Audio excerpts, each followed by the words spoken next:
വികസനത്തിന് ചരിത്രം പറയ്ക്കുന്ന രീതി അമ്പലപ്പുഴയിൽ അടുത്തു കാണുന്ന പ്രവണതയാണെന്ന് ജി സുധാകരന്റെ FB പോസ്റ്റ്. ആലപ്പുഴയിൽ മത്സ്യത്തൊഴിലാളികൾക്ക് ആയി നിർമ്മിച്ചു നൽകിയ ഫ്ളാറ്റ് സമുച്ചയത്തിൽ നിന്ന് താൻ ശിലാസ്ഥാപനം നടത്തിയ ഫലകം ഉദ്ഘാടനത്തിന് മുൻപ് എടുത്തുമാറ്റിയെന്നും സുധാകരൻ ആരോപണം ഉന്നയിക്കുന്നു. ഫ്ളാറ്റ് നിർമ്മാണത്തിനായി പണം അനുവദിച്ചത് മന്ത്രിയും അമ്പലപ്പുഴ MLAയുമായിരിക്കെ അന്നത്തെ ഫിഷറീസ് മന്ത്രിയോട് അഭ്യർത്ഥിച്ചത് അനുസരിച്ചാണെന്നും സുധാകരൻ കുറിക്കുന്നു. അതേസമയം സ്ഥാനാർത്ഥി പ്രഖ്യാപനത്തിന് മുൻപ് H. സലാമിനായി സജി ചെറിയാൻ വോട്ട് അഭ്യർത്ഥന നടത്തിയതും വിവാദമാവുകയാണ്.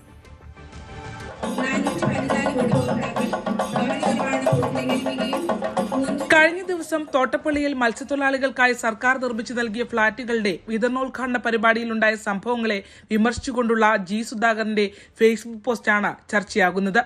ഫ്ളാറ്റ് സമുച്ചയത്തിന്റെ ആദ്യഘട്ട ഉദ്ഘാടനം മന്ത്രി സജി ചെറിയാനാണ് നിർവഹിച്ചത്. സ്ഥലം MLA H. സലാമിന്റെ നേതൃത്വത്തിലാണ് പരിപാടിയുടെ ക്രമീകരണങ്ങൾ ഒരുക്കിയത്. ഒന്നാം പിണറായി സർക്കാരിന്റെ കാലത്ത് ജി സുധാകരൻ ശിലാസ്ഥാപനം നടത്തിയ ഫലകം മാറ്റിയാണ് ഉദ്ഘാടന ഫലകം സ്ഥാപിച്ചതെന്നും അതിനെ സംബന്ധിച്ച് അന്വേഷിച്ചപ്പോൾ ഫലകം കാണാനില്ല എന്നാണ് മറുപടി ലഭിച്ചതെന്നും ഇത് ഗുരുതര വീഴ്ചയാണെന്നും സുധാകരൻ കുറിക്കുന്നു. അമ്പലപ്പുഴയിൽ ഈ പദ്ധതി അനുവദിച്ചത് ഒന്നാം പിണറായി സർക്കാരിന്റെ കാലത്ത് മേഴ്സിക്കുട്ടിയമ്മ മന്ത്രിയായിരിക്കെ തന്റെ അഭ്യർത്ഥന മാനിച്ചാണ്. വികസനത്തിന്റെ ചരിത്രം മറയ്ക്കുന്ന രീതിയാണ് അമ്പലപ്പുഴയിലെ അടുത്ത കാലത്തെ പ്രവണതയെന്ന് സുധാകരൻ തുറന്നടിച്ചു.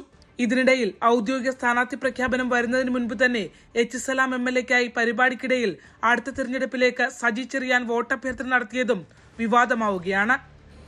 തോട്ടപ്പള്ളി ഹാർബർ മാത്രമാണോ ഈ തീരത്തിന്റെ സംരക്ഷണത്തിന്റെ എത്ര കോടിയാ മുടക്കി? ഇറിഗേഷൻ വകുപ്പാണ് ചെയ്യുന്നത്, എത്ര കോടിയാ മുടക്കി? സ്ഥലം പറഞ്ഞില്ല ഇവിടെ. എത്ര കോടി മുടക്കി? 121 കോടി. എന്തുമാത്രം പൈസ അമ്പലപ്പുഴ കൊടുക്കുന്നു? അല്ല, കൊടുത്തതിന് കുഴപ്പമൊന്നുമില്ല. നിങ്ങൾ കഴിഞ്ഞ പ്രാവശ്യം വലിയ ഭൂരിപക്ഷം സലാമിനെയും ഈ പ്രാവശ്യം അതിൻ്റെ ഇരട്ടി ഭൂരിപക്ഷം കൊടുക്കുമെന്നുള്ളത് എനിക്ക് വിശ്വാസമുണ്ട്. അപ്പോൾ അതുകൊണ്ട് കൊടുത്തതിനൊന്നും കുഴപ്പമൊന്നുമില്ല. നമ്മളൊരു കാര്യം മനസ്സിലാക്കിക്കോണം, ചെയ്യാൻ കഴിയുന്നവന്റെ കൈ കൊഴിപ്പിക്കണം. ഇതിനു മുമ്പ് അമ്പലപ്പുഴ പുന്നപ്രയിൽ ജി സുധാകരന്റെ കാലത്ത് നിർമ്മാണം ആരംഭിച്ച പുന്നപ്ര സ്കൂളിന്റെ ഉദ്ഘാടനത്തിനായി ക്ഷണക്കത്തടിച്ചപ്പോൾ അതിൽ സ്കൂളിന്റെ ചിത്രത്തിൽ നിന്നും സുധാകരന്റെ പേര് MLA ഓഫീസ് ഇടപെട്ട് ഫോട്ടോഷോപ്പ് ചെയ്ത് മറച്ചതും ചർച്ചയായിരുന്നു. ജില്ലയിലെ തെരഞ്ഞെടുപ്പ് ചുമതലകളിലേക്കടക്കം സുധാകരനെ സംസ്ഥാന നേതൃത്വം ക്ഷണിച്ച് അനന്ത ശ്രമങ്ങൾ നടത്തുമ്പോഴും അമ്പലപ്പുഴ കേന്ദ്രീകരിച്ചുള്ള പാർട്ടിക്കുള്ളിലെ തന്നെ ഒരു കൂട്ടം സുധാകരനുമേൽ വീണ്ടും പ്രകോപനങ്ങൾ സൃഷ്ടിച്ചുകൊണ്ടേയിരിക്കുകയാണ്. ന്യൂസ് 18 ആലപ്പുഴ. കൂടുതൽ വാർത്തകൾക്ക് News 18 Keralam YouTube channel subscribe ചെയ്യുക.